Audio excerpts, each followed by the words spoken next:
Magandang gabi po, Luzon, Visayas at Mindanao. Trahedya agad ang idinulot ng masamang panahon sa ilang bahagi ng bansa. Hindi pa man ganap na bagyo at wala pa man sa Philippine Area of Responsibility ang isang low-pressure area. Patay ang isa sa 6 na kabataang naliligo sa ilog sa General Santos nang biglang lumakas ang agos nito. Sa Sarangani naman, bumaha at may naperwisyo rin ng pagguho ng lupa. Nakatutok si Efren Mamak ng GMA Regional TV. Duguan, nakahubad at maraming sugat sa mukha. Ganito ang kalagayan ng wala ng buhay na binatilyo ng ma-recover mula sa tabing ilog sa Barangay Sinawal, General Santos City kaninang umaga. Napag-alaman naligo ang biktima sa ilog kahapon, pati 5 kaibigan ng abutan sa pagragasa ng tubig sa ilog. 2 kasama nito ang nakaligtas, pero ang biktima at 2 kasamaan pa na-trap sa tubig.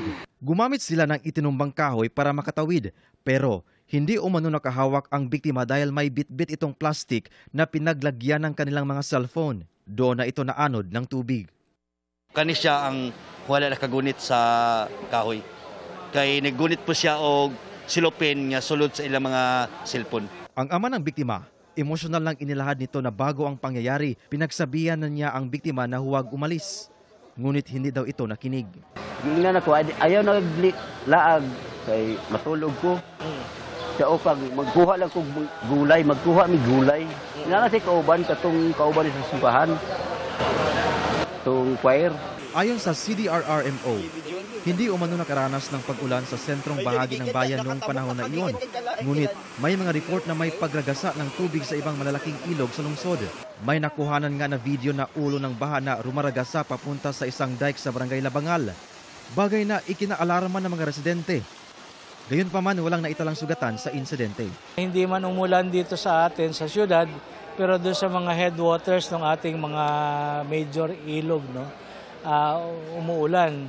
Huwag tayong pakakatiwala, pakapapakumpiyansa. Sa Kiamba, Sarangani, ilang mga sasakyan din ang na-stranded dahil sa tubig baha mula sa bundok na dumaloy papunta sa kalsada sa Barangay Suli nitong Lunes ng hapon din. Isang maliit na bahay din ang napinsala matapos ang biglaang pagguho ng lupa dahil sa baha sa Purok Pag-asa sa nasabing bayan. Inaalam pa kung may sugatan sa pangyayari. Sa bayan din ng Maitom, Sarangani, pahirapan sa pag-uwi itong mga estudyante sa Malalag National High School matapos malubog sa tubig baha ang kanilang paaralan. Ayon sa Pag-asa, epekto ng Intertropical Convergence Zone ang naranasang pag-ulan sa Mindanao. Mula sa GMA Regional TV at GMA Integrated News, Efren Mamak, nakatutok 24 oras.